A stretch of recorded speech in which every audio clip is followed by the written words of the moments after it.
how ancient humans saw the world around them. There is something strange that most of us have never realized. Your ancestors and mine never lived on the same earth that we do. They breathed the same air, they walked on the same planet, the sun still rose in the east, and the stars still moved silently across the night sky. And yet, the world they saw was almost like another planet. Not because the mountains were higher, not because the seas were wider, but because their own brains transformed everything around them into an experience completely different from the way we perceived it today. Today we see the world through names. A mountain is only a place on a map. A river is only a blue line on a phone. A forest is a destination for a weekend trip. But around 100,000 years ago, there were no maps to open, no road signs, no written language to record everything, no satellites to show the way. Current research indicates that for prehistoric humans, every stone, every line of trees, every shift in the wind, and every sound echoing through the night was information on which life depended. They did not merely look at the world, they were constantly reading. A footprint could reveal that a herd of animals had just passed through. A faint scent carried by the wind could warn that a predator was very close. An unusual silence in the forest could sometimes be more terrifying than any. It was a world where nature was never silent, because every color, every sound, and every movement carried. So what created this special way of seeing? How did the brains of our ancestors learn to decode the world? And if we were placed back into that age today, would we still have the ability to understand what they once saw, or would we become lost strangers on our planet? That is the story we are about to explore together. If a modern person were to step into an unfamiliar forest, the first thing they would probably think about would be finding a phone signal, opening a map, or figuring out their location. But erase all of that. No compass, no GPS, no signpost. Not even a single name for the place where you are standing. For most of human evolutionary history, the world was not divided into countries, borders, or lines drawn across maps. Those ideas came very late. Long before anyone named continents or marked territory with symbols, our ancestors moved through landscapes that had to be understood through memory. A cliff was not simply a wall of stone. It might have been the place where antelope usually appeared at the beginning of the dry season. A bend in the river was not just a curve in the water. It could have been the place where fish gathered after heavy rain. An ancient tree is not merely part of the forest. It might have been where the group once survived a violent storm, or where someone had seen a leopard many years before. Over time, these experiences accumulate. The landscape became a living archive. Every rock, valley, riverbank, and tree carried traces of what had happened there before. When people returned to a place, they did not simply see nature. They saw memory embedded in nature. This ability was not accidental. The human brain is deeply sensitive to places associated with emotion, danger, and reward. For our ancestors, forgetting a wrong path could mean missing water for days. Forgetting where a predator had once hidden could cost a life. So the world was not organized by names, it was organized by memory. And from that memory, a more powerful skill emerged. The ability to read nature as if it were speaking. Perhaps the greatest difference between us and our ancestors does not lie in intelligence. It lies in attention. Today, we can walk hundreds of meters without remembering what we have passed. Our phones guide us. Our roads direct us. Our homes remain exactly where we left them. But 100,000 years ago, inattention was a dangerous luxury. A broken branch, flattened grass, birds suddenly exploding from the forest canopy. To us, these may seem like small details. To prehistoric humans, they were messages. A freshly broken branch could mean that a large animal had passed only moments before. Rocks bent in the same direction could reveal the road of a herd moving toward water. Monkeys screaming in the trees could warn of a leopard nearby, and when a forest that was normally full of sound suddenly became silent, that silence itself could become terrifying. Because in nature, silence is rarely empty. Sometimes it means that many animals have detected the same danger at once. Ancient humans did not reach each sign alone. They connected them. A footprint in wet soil, a breeze carrying an unfamiliar scent, feathers caught on a thorn bush, mud that had not yet dried. Each clue was like a word in a sentence. Only when the mind placed them together did the larger story appear. This required more than sharp eyes. It required memory, comparison, and imagination. To understand a trace, a person had to remember seeing something like it before. To predict where a herd was going, they had to remember how animals behaved with the seasons, the weather, and the land itself. Gradually, the human brain became skilled at something extraordinary, predicting the future from tiny clues in the present. Our ancestors were no longer simply reacting to the world. They were anticipating it. And if the ground beneath their feet was filled with messages, another vast book stretched above them. A book written not in footprints, stone or scent, but in the light of the sun, the moon, and the stars. When night falls over a modern city, the sky almost disappears. Streetlights, buildings, and glowing screens hide most of the stars. For many people, the night sky has become only the darkness with a few scattered points of light. But tens of thousands of years ago, when the campfire faded and darkness spread across the open grasslands, the sky came alive. The Milky Way stretched overhead like a river of light. On moonless night, its glow could even reflect on the still water. But to our ancestors, the sky was not only beautiful, it was information. They noticed that the heavens were not chaotic. The sun rose and set with rhythm. The moon changed shape in a repeating cycle. Certain stars appeared and disappeared at specific times of year. Over generations, these patterns became humanity's first clock and first calendar. A group of stars near the horizon could signal the coming cold season. A new position of the rising sun could reveal that the hottest day were approaching. Even the length of a shadow at midday changed with the seasons, quietly marking time long before anyone understood astronomy. For migrating groups, this knowledge could decide survival.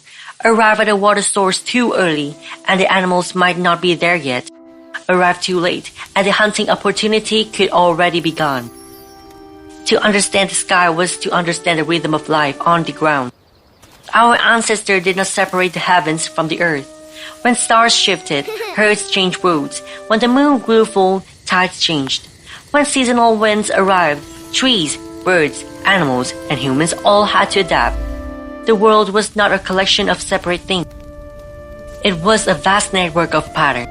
And through this constant search for connection, the human mind became better at linking events across distance and time. That ability would become the foundation of planning, prediction, and abstract thought. But no matter how carefully humans watched the land or sky, one part of the world could never be ignored.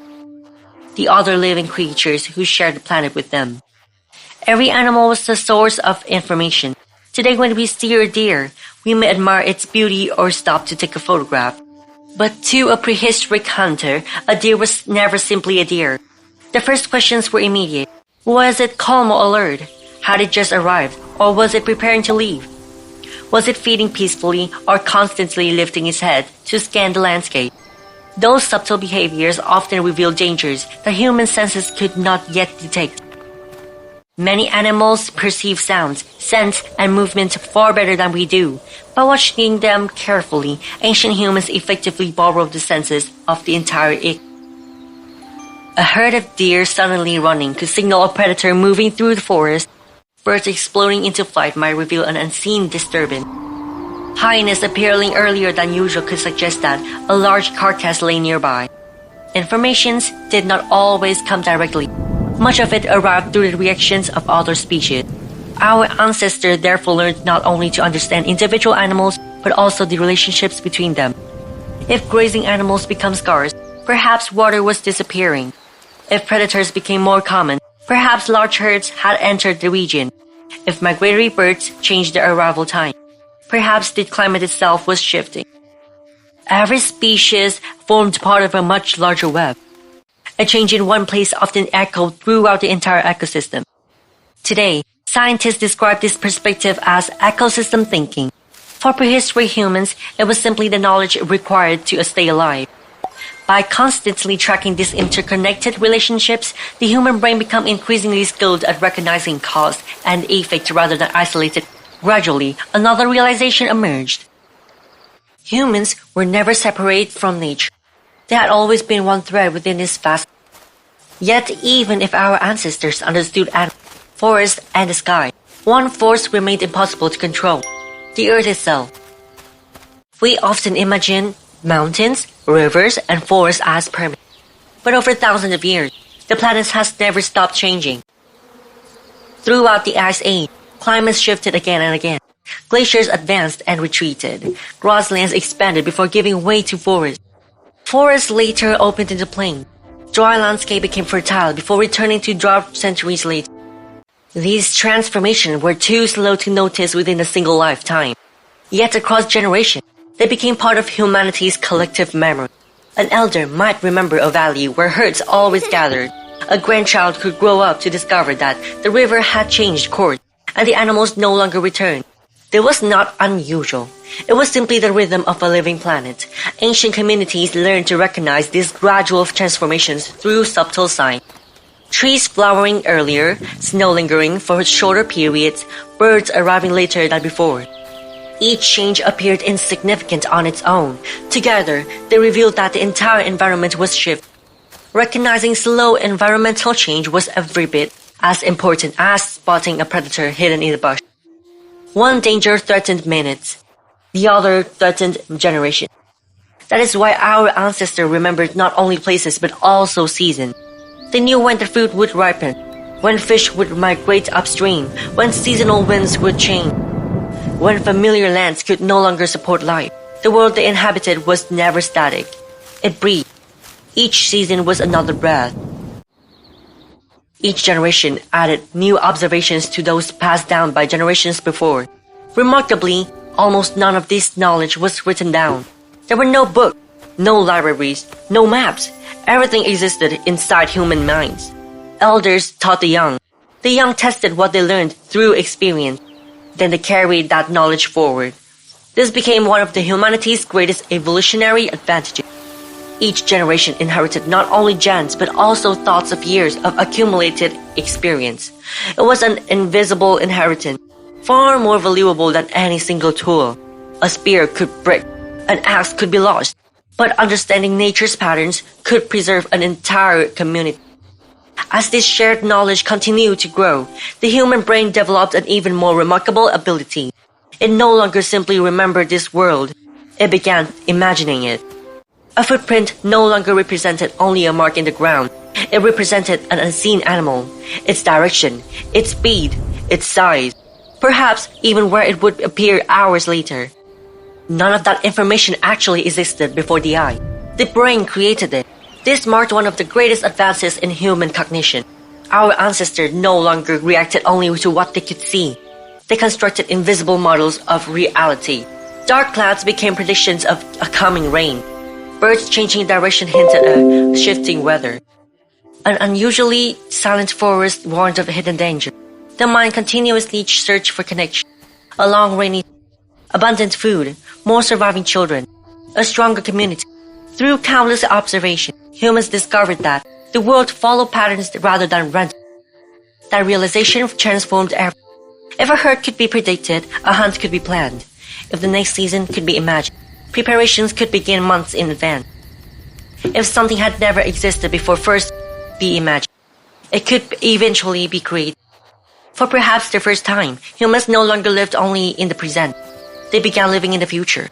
Yet imagination also changed another part of human life. Once people could picture animals that were absent, they could also picture ancestors who had died. Once they could imagine tomorrow, they naturally wondered what might exist after death. Nature gradually acquired another layer of meaning, not only physical, but symbolic. The world became filled with stories as well as survival. Deep inside caves, our ancestors painted bison, horses, mammoths, and human hands. Many of these paintings were created far from daylight, hidden deep within the darkness. Their exact purpose remains uncertain. Perhaps ritual, perhaps education, perhaps collective memory. Whatever their meaning, they reveal one extraordinary truth. Humans no longer simply observed nature. They began telling stories about it.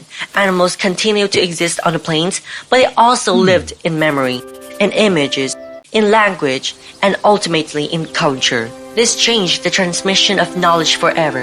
A hunter no longer needed to lead every child to every river. He could tell a story. A mother no longer needed her child to face a predator firsthand. She could pass on the lesson through experience transformed to narrative. For the first time in evolution, knowledge could survive beyond the lifetime of the individual who first discovered it. The human brain remembers stories better than isolated characters, conflict, emotion, resolution.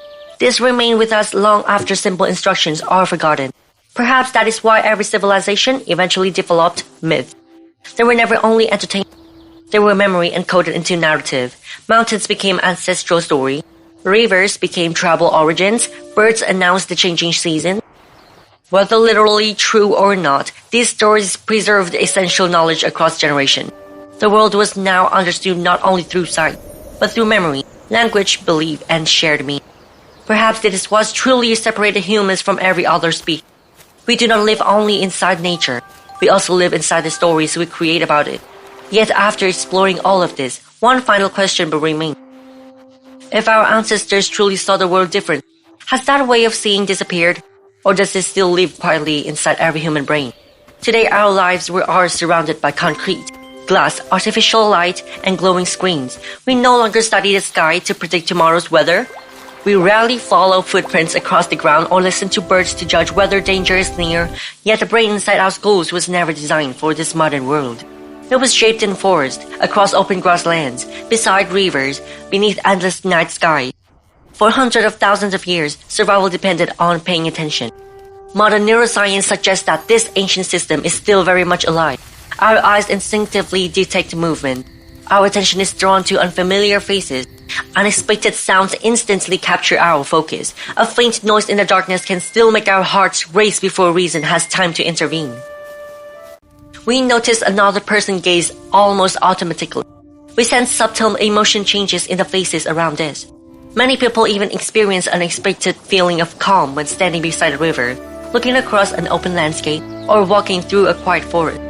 These reactions are not accidents. They are echoes of an older world. A world that shaped the architecture of the human mind long before civilization appeared. The difference is that this ancient way of paying attention is now buried beneath calendars, traffic, notifications, deadlines, and endless streams of digital information. Perhaps that is why modern life sometimes feels strangely disconnected. Never before we have possessed so much information, yet we often notice so little. We can navigate across continents using satellites, yet many of us cannot recognize the scent of approaching rain. We understand global weather systems, yet we rarely observe the changing direction of the wind. We carry detailed maps of the earth inside our phone, yet we may overlook the quiet stillness that settles over a forest moment before sunset. For our ancestors, the world was never a backdrop. It was a living conversation. Every sound carried meaning. Every movement invited interpretation. Every season demanded attention. And they understood something that modern life often encourages us to forget. Nothing in the nature exists in isolation. A shift in the wind changes the weather. A weather changes the landscape. The landscape changed the movement of the animals. The movement of animals shapes the fate of people. Everything is connected. Perhaps that ancient habit of searching for patterns never disappeared.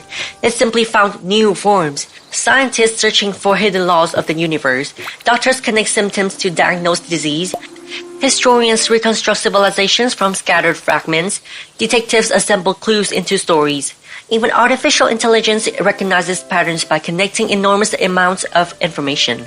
The same cognitive machinery that once interpreted footprints in mud now interprets data, language, mathematics, and technology. The tools have changed. The brain that uses them has not. That may explain why certain experiences still affect us so deeply. Standing before a vast ocean, watching thousands of stars appear across a cloudless sky, listening to the silence of an ancient forest. In moments like these, something feels strangely familiar, as though a forgotten part of the mind has briefly recognized that the world it evolved to understand. Perhaps this is the greatest lesson our ancestors left behind. Not simply how to survive, but how to notice. Long before humanity built cities, invented writing, or gave names to the stars, we first learned to pay attention, to listen, to observe, to recognize that every small detail belonged to a much larger story. And perhaps that lesson remains just as valuable today as it was 100,000 years ago. After everything, perhaps the most important question is not how our ancestors saw the world differently from us. It is this: has that way of seeing truly disappeared? Today, we live in a world covered by concrete, less artificial light and glowing screens. We no longer need to look at the sky to know whether it will rain tomorrow. We no longer need to follow footprints to know that an animal has just passed by. We no longer need to listen to the birds to sense that danger is approaching. But our brains were not built for this world. They were shaped in forests, across open grasslands, beside rivers, beneath the night sky, and in the presence of dangers that were constantly changing. Current research indicates that the modern human brain remains remarkably sensitive to movements, faces, unusual sounds, and any signs that might signal danger. That is why the faintest noise in the darkness can make our hearts race, even when logic tells us we are perfectly safe. It is also why we instinctively notice another person's gaze, catch movement from the corner of our eye, and feel an unexpected sense of peace when we stand surrounded by nature. A very ancient part of us is still observing the world in the same way our ancestors did. The difference is that today it is often buried beneath work schedules, phone notifications, and the relentless pace of modern life. Perhaps that is why modern people sometimes feel strangely disconnected despite living in extraordinary comfort.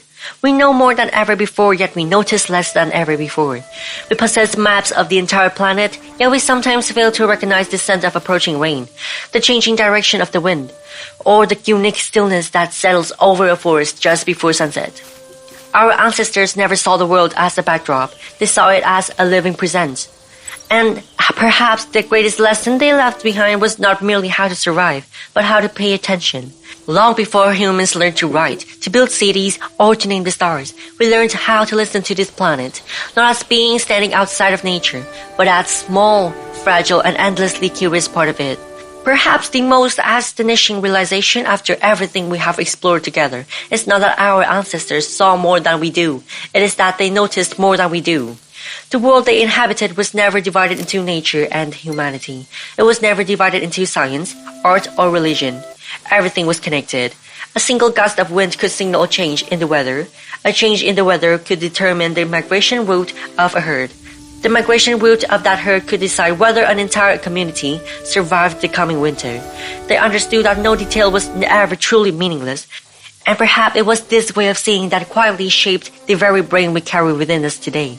Even though we live in brightly illuminated cities, use satellites to find our way, and rely on artificial intelligence to answer our questions, we still cannot stop searching for patterns, connecting scattered speeds of information, and trying to understand the world around us.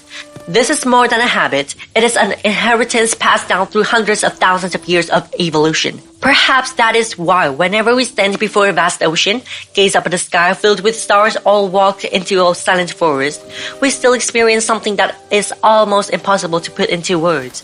A feeling that is at once familiar and distant, as though an ancient part of our minds has quietly recognized the place where it once belonged. The world has changed, but the brain that created civilization was forged upon prehistoric grasslands within ancient forests and beneath the skies of the distant past.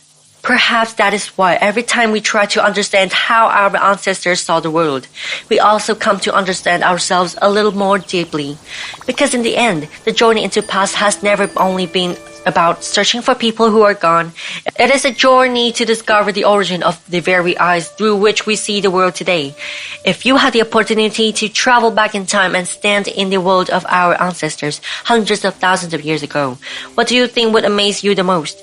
A sky overflowing with stars untouched by artificial lights, vast primeval forests stretching beyond the horizon, or the extraordinary ability of humans to read the smallest signs hidden within nature? Share your thoughts in the comments below. I always enjoy reading your ideas and your theories because sometimes the most fascinating questions open the door to discussions that are even more captivating than the answers themselves. If you enjoy documentary storytelling about history, anthropology, and the evolution of humankind, Don't forget to subscribe to the channel and turn on notifications so you never miss an upcoming video. Every week, we'll travel back through time together to explore the stories that help shape the modern human being. And if you'd like to continue this journey, be sure to watch the next video on the channel. Why did ancient human species disappear? In that episode, we'll explore why Earth was once home to multiple human species, yet in the end, only Homo sapiens survived to the present day. What caused our evolutionary cousins to disappear one by one? It remains one of the most fascinating mysteries in the history of humankind.